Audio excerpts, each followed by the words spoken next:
What it is, people, it's your boy D Classic, you know what I'm saying? And basically I'm just making this video blog to get at y'all about a couple of things I've been hearing. Usually I wouldn't even do this, especially on my music page or whatever.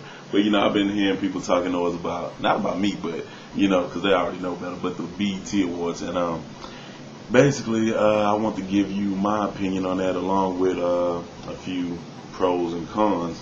And at the end of it, you make the call as to, if you liked it or not. Me personally, well, you know what? We'll get to that later. But we're going to go ahead and start off talking about it. Let's see here. Basically, the show started off with, New Edition, opening it up and whatnot. And people complaining about, their voices and shit. I mean, what can you expect? Nobody can sound like Mike, you know what I'm saying? But for the most part, hey, it was cool. I was digging. They alright.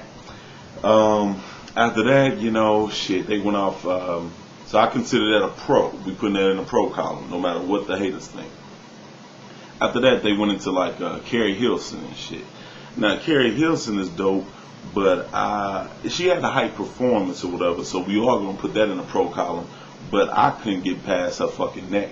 She got a neck like an ostrich or something. You know what I'm saying?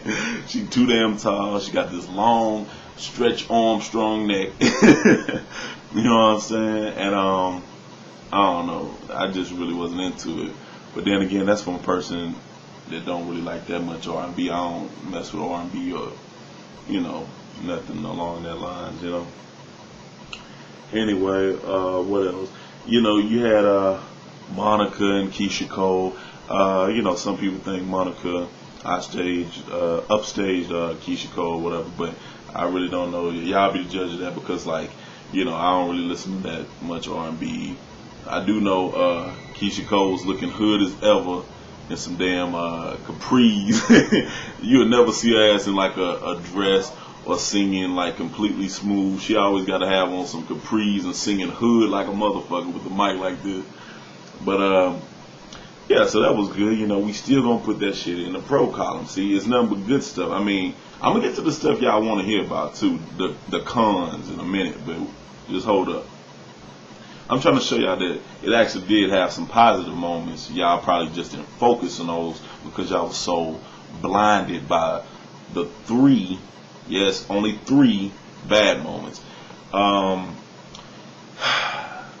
You had Maxwell. I'm gonna just run through the pros real quick. You had Maxwell returning, Tevin Campbell, Guy, BBD, Keith Sweat. I mean, and a lot of people hating on Soulja Boy, but Soulja Boy had a tight ass performance. You know what I'm saying? He didn't give a fuck. You know what I'm saying?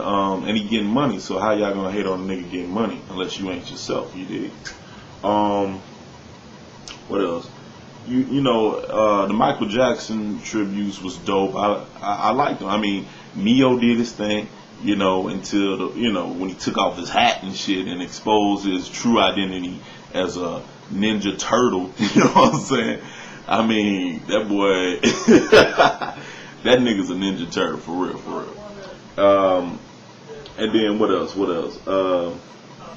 You had Jamie Foxx doing the little skit with Martin Lawrence, which I thought was kind of funny. You know what I mean? I hope they don't turn that jigaboo shit into a real movie, because now that's the real ignorance right there. You know what I'm saying? Y'all can say whatever you want to say about the BET Awards, but that's the real ghetto shit. That damn movie skit. Please don't let that be a real movie.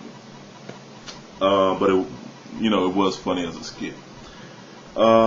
You had Jay-Z performance, which blew everybody out the water. You had Beyonce performance, blew everybody out the water. So how can y'all say this is like the worst award show? I mean, come on. This BET Awards was better than the past 2 or 3 years. You know what I mean? Y'all remember a few years back at the 05 Awards when nobody showed up to get their fucking award? Performances were just okay. I mean, and the last couple of years it was just kind of dull and boring, but this had a lot of high performances and tributes on top of all that. But here's what y'all wanted to hear, the cons. They did have his downsides, his down moments and shit. Like, man, like Don Cornelius. let me tell you something. Don Cornelius is the man. You know what I'm saying? He's a legend. But this nigga came out to, present the OJs with the Lifetime Achievement Awards. It was like slow death. I mean, this nigga was taking forever. I mean, they was gonna give the Lifetime Achievement Award to Soldier Boy by the time he was finished. You know what I'm saying? Because this motherfucker took forever. And then the OJs got up there. They cracked a couple of jokes, did their thing. It was nice seeing them. They looked pretty young, good. And, it was nice to see the tribute to them as well. And they got up there after that and did their thing, so they was looking real good. You know what I'm saying? And so. But Don Cornelius, he kind of messed it up a little bit. But here's the thing y'all all want to hear about. Ving Rhames. Ving Rhames came on and, did a little skit with Tyrese and Taraji Henson. And basically, it just failed. It was like an epic fail. You know what I'm saying? He basically got up there and, he did his line from the movie Baby Boy and said, how, guns are things that appreciate with value and, butters are things that don't. So then after that he said, Michael Jackson is guns, and he wanted the crowd to repeat it. And it was just coonery. Like, not buffoonery, it was coonery. This nigga was just out of line. He was way out of pocket.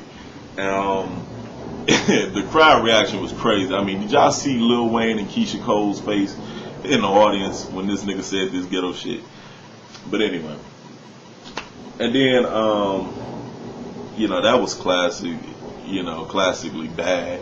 And that was like the real fucked up moment of the night. But at least I thought it was until later on, when Drake, I seen Drake, he did his performance, he was sitting down on a stool and shit. They said he tore his ACL or whatever the fuck. So I understood that. But then they started singing all these songs, Best I Ever Had and I Want to Fuck Every Girl in the World. And then I see all these little kids come out on the fucking stage. I'm like, what the fuck is this? Child porn? And I was just like real turned off by that shit. You know what I mean? And and I thought they was out of line for that. And I don't know, it was crazy, man. Like, so those are the only few bad moments. Oh, and this ain't a bad moment, but I thought it was like a little bit weird. Like, did y'all notice how like when Mary came out and started singing, nobody was really into it. They was doing a song about Jesus and nobody was into it. But then Queen Latifah comes out and it's like Jesus walked on stage and everybody stands up and they give praise to Queen Latifah but don't want to give praise to Jesus. That's out of line. But yeah, I'm trying to think of really any bad moments. It wasn't really anything like, outside of the 3 or 4 moments I just pointed out, it really wasn't that bad. Like I said, it was better than the past 2 or 3 years, so I'm not hating. But you make your own decision. I'm just doing this because, like, just in case you catch the reruns, they took all the shit out that I'm talking about, like most of it that was bad and could have messed it up and try to, make it better. But shit, either way, even if they left it like it was, I still, overall, I give it like a 8 out of 10, you know what I mean? Or 7.5 out of 10, whatever. It was on fire to me. But, yeah, that's about it, you know what I'm saying? If I feel the need to, make another video, you know what I'm saying, I definitely, holler at y'all, another time. And, yeah, alright, holler at your boy, I'm out.